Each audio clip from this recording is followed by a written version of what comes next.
Hey, welcome to this week's episode of Topical English Vocabulary with me, teacher Tiffany. In this week's episode, we are going to dive deeper into the topic of cultural etiquette. And I am going to teach you 5 new English vocabulary words related to the topic so that you can start speaking English fluently and with confidence like a native English speaker. Are you ready? Well then, I'm teacher Tiffany. Let's jump right in. So once again, I am going to be teaching you 5 English vocabulary words about cultural etiquette. And we're going to start off our lesson today with this very first word. I want you to repeat after me. Adaptability. Good. Again, adaptability. Great job. All right, so what does this word adaptability actually mean? This just means the ability to adjust and thrive in different environments, especially those with diverse cultural norms. So again, you're able to adapt, you're able to thrive, you're able to do well in different environments. For example, you know that I was a teacher in South Korea for about 10 years. And Korean culture is very opposite. When it comes to American culture, Korean culture is very opposite from American culture. But I had to adapt. I had to operate in that environment in ways that I was not used to. For example, in Korea, you take your shoes off when you walk into a home or when you walk into a place where people kind of are lounging around, right? Not an office building. But normally you're home, you take your shoes off. Now, fast forward, I still do that right now. But when I first went to Korea, I didn't. I had to adapt. Once again, the ability to adjust and thrive. I did well in Korea. I enjoyed my time there. So I adapted. You got it? Excellent. So when it comes to adaptability, I want us to look at 3 example sentences, all right? The very first example sentence is, number 1, successful expatriates. Once again, we're going to do it one more time. Here we go. Successful expatriates often possess a high level of adaptability, allowing them to assimilate seamlessly into new cultures. Similar to what I just said about my time living in South Korea for about 10 years. So once again, successful expatriates often possess a high level of adaptability, allowing them to assimilate seamlessly into new cultures. They're able to adapt. They're able to thrive in different environments. They go with the flow. All right, let's check out the second example sentence. Language learners demonstrate adaptability when they can switch between formal and informal speech appropriately. Once again, language learners demonstrate adaptability when they can switch between formal and informal speech appropriately. In other words, when you can go from professional English to slang. Now, you've heard me in many other lessons, right? On my main YouTube channel, Speak English with Tiffany. You've heard me teach you slang terms. And you've also heard me teach you business terms, business vocabulary, business idioms. 2 different sides, right? Professional and slang. Professional and informal. Formal and informal, right? When you're able to switch between the 2 and know when the right time to use certain words is, that shows, once again, adaptability. You got it? Excellent. All right, here we go. The third example sentence. The company values employees who show adaptability in responding positively to changes in the workplace. Once again, the company values employees who show adaptability in responding positively to changes in the workplace. You got it? Excellent. So once again, the very first vocabulary word about cultural etiquette is adaptability. All right, good. Now we're going to move on to the second vocabulary word. Keeping in mind, we're still talking about cultural etiquette. These are words you can use whenever this topic comes up so that you can speak English fluently about the topic. All right, so our second vocabulary word is sensitivity. Good. Again, sensitivity. Excellent. Now, what does this word actually mean? It means awareness and understanding of the feelings and needs of others, especially in relation to cultural differences. You are aware of cultural differences. You're aware of how people feel and what their needs are. For example, I believe that I am a very sensitive person. I am sensitive to the needs of my students, even to you. As you're watching this lesson or listening to this lesson, I am sensitive to the fact that you are having a hard time learning new English vocabulary words. So I'm taking my time to speak clearly, to explain it very clearly so that you can understand. I also had the opportunity to live overseas, which gave me the ability to adapt. We just learned adaptability, and also be aware of different cultural norms or things that people do differently so that I can be sensitive and not offend anyone. Make sense? All right, so again, in English, we say sensitivity. So let's check out some example sentences. Here's the first example sentence. Cross-cultural sensitivity is crucial for effective communication in a globalized workplace. Once again, cross-cultural sensitivity is crucial for effective communication in a globalized workplace. Let's move on to the second sentence. Showing sensitivity to dietary restrictions is essential when hosting guests from diverse cultural backgrounds. In other words, you might invite people over. One of them might be Muslim. One of them might be an individual who can't eat seafood or who has an allergy to cheese. You have to be sensitive. You have to think of others. Sensitivity. So once again, showing sensitivity to dietary restrictions is essential when hosting guests from diverse cultural backgrounds. All right? Sentence number 3. Teachers need to exhibit sensitivity to students' cultural backgrounds to create an inclusive learning environment. Once again, teachers need to exhibit sensitivity to students' cultural backgrounds to create an inclusive learning environment. You got it? Excellent. All right. So again, our second vocabulary word is sensitivity. Good. Now we've learned 2 words so far. The very first word, adaptability. Excellent. The second vocabulary word, yes, sensitivity. Excellent, excellent. Now, I do want to remind you, everything that I am teaching you right now actually was sent out via email.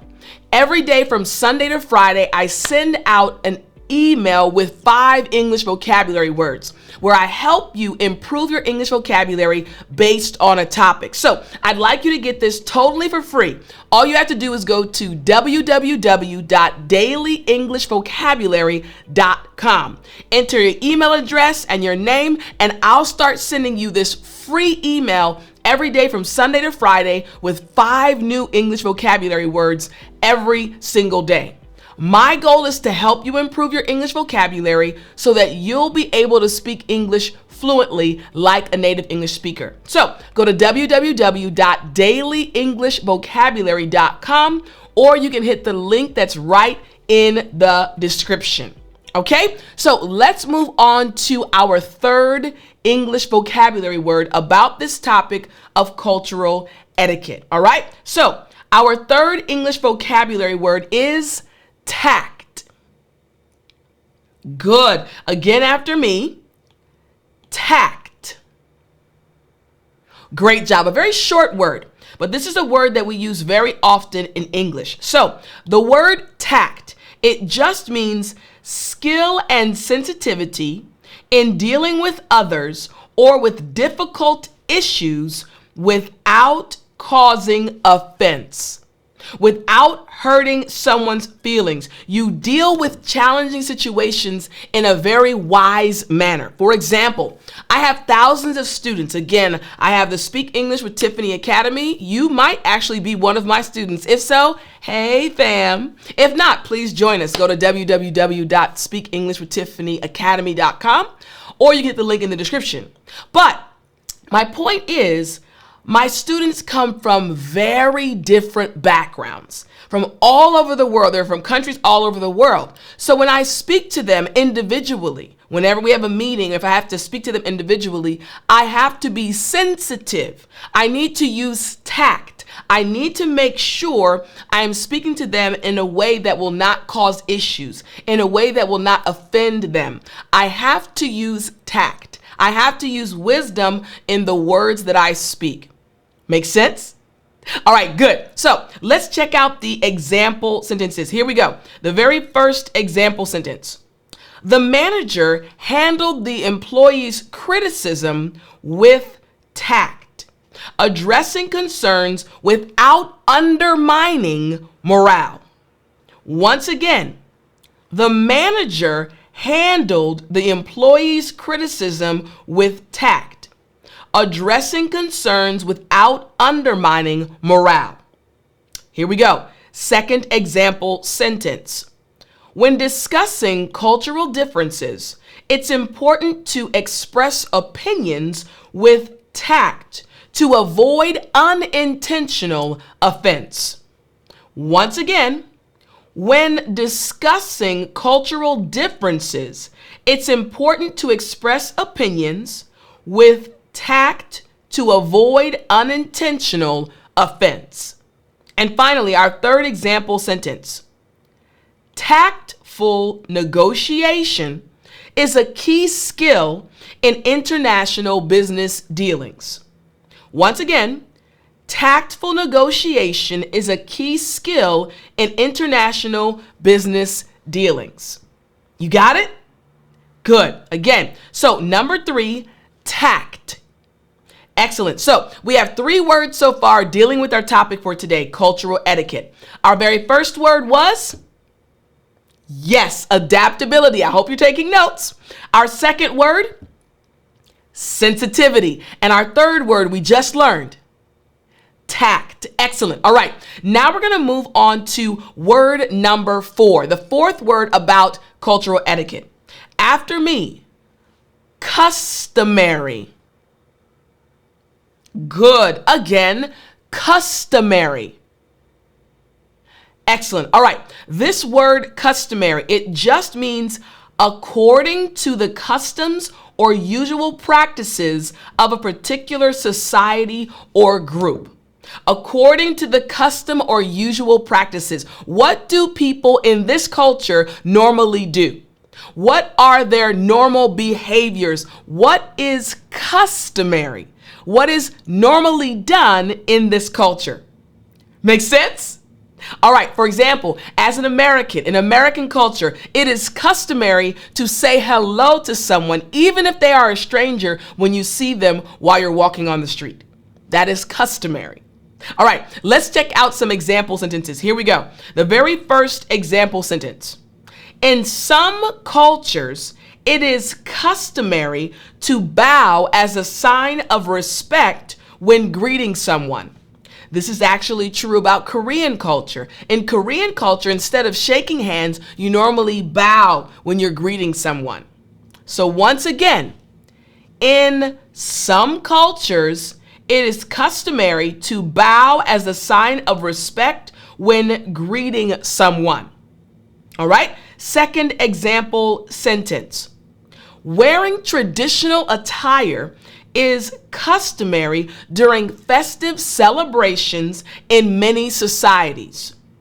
Once again, wearing traditional attire is customary during festive celebrations in many societies. You got it? Excellent. All right, let's move to the third example sentence. The exchange of gifts is a customary practice during certain religious ceremonies. Once again, the exchange of gifts is a customary practice during certain religious ceremonies. You got it? Excellent. So, once again after me, customary. Great job. So, we've learned 4 vocabulary words so far about the topic of cultural etiquette. Our very first word, yes, adaptability. Our second word, yes, sensitivity. Our third word, tact. Excellent. And our fourth word, customary. Excellent. Now, it's time for us to move to our 5th vocabulary word about the topic of cultural etiquette. Now, this vocabulary word is nuance. Good. Again, nuance. Excellent. All right. Now, what does the word nuance actually mean? So, this word nuance just means a subtle, not obvious difference or distinction, especially in meaning, expression, or understanding. A subtle, something that's not obvious, but it is a difference or a distinction, but it's not really obvious. It's not a big difference. So again, a subtle difference or distinction, especially in meaning, expression, or understanding. So let's check out the example sentences because they're going to help you understand how to use this word properly in English. All right? So here's the very first sentence. Understanding the cultural nuances of humor can prevent misunderstandings in cross-cultural communication. This is such a good example sentence because many times English learners like you have difficulties understanding American humor, right? You'll watch a TV show and you know each of the words that have been used, but you're not sure why everyone is laughing. This is a nuance. So once again, understanding the cultural nuances of humor can prevent misunderstandings in cross-cultural communication. Next, the success of the negotiation depended on grasping or understanding the nuanced implications of each party's statements. Once again, the success of the negotiation depended on grasping the nuanced implications of each party's statements. And finally, learning a language involves not only grammar, but also recognizing the nuances of idiomatic expressions. That's true, right? Once again, learning a language involves not only grammar, but also recognizing the nuances of idiomatic expressions. You got it? Excellent. So, number 5, once again, nuance. Good. So we had 5 words today about our topic, cultural etiquette. Now, and again, I don't want you to go anywhere because we're going to look at a paragraph that includes each of the words. Again, the topic, cultural etiquette. Our first vocabulary word, adaptability. Second, sensitivity. Third, tact. Fourth, customary. And fifth, nuance. Excellent. All right. Now what we're going to do is I am going to read a paragraph. And this paragraph includes each of the 5 vocabulary words you just learned. All right. These 5 vocabulary words, again, speaking about the topic of cultural etiquette. So listen very closely and try to see if you recognize when the words are used. Here we go. Cultural etiquette is a multifaceted concept that demands adaptability and a heightened sensitivity to navigate the diverse customs of different societies. In today's society, individuals with a keen sense of adaptability can easily integrate into new cultural environments, understanding and respecting the customary norms unique to each community. However, sensitivity plays a vital role in cultural interactions, as individuals must be attuned to the nuances of nonverbal communication, ensuring that their actions align with the unspoken expectations of a particular culture. In addition, tact is equally essential. It involves the application of respect to navigate potentially delicate situations. All in all, cultural etiquette is a dynamic interplay of adaptability, sensitivity, and tact, along with an appreciation for the customary practices that shape the rich tapestry of human interaction across the globe. Now listen, in that paragraph, which was really well written, you heard each of the 5 vocabulary words we use today. We heard the word adaptability. We heard sensitivity. We heard adaptability used again. Then customary, sensitivity, nuances, tact. And we heard adaptability, sensitivity, and tact used again, and then customary also used again. In other words, you listened to a paragraph that included each of the words multiple times. Now, I want you to continue improving your English speaking ability. And you can do that by enhancing your vocabulary each and every day. Now, I hope you enjoyed this episode of Topical English Vocabulary with me, teacher Tiffani. My goal is to help you each and every day improve your English vocabulary. So don't forget to join my English vocabulary email totally for free, and I'll send you an email with new vocabulary words every single day. I hope you enjoyed this lesson, and I can't wait to talk to you again. Until next time, remember to speak English.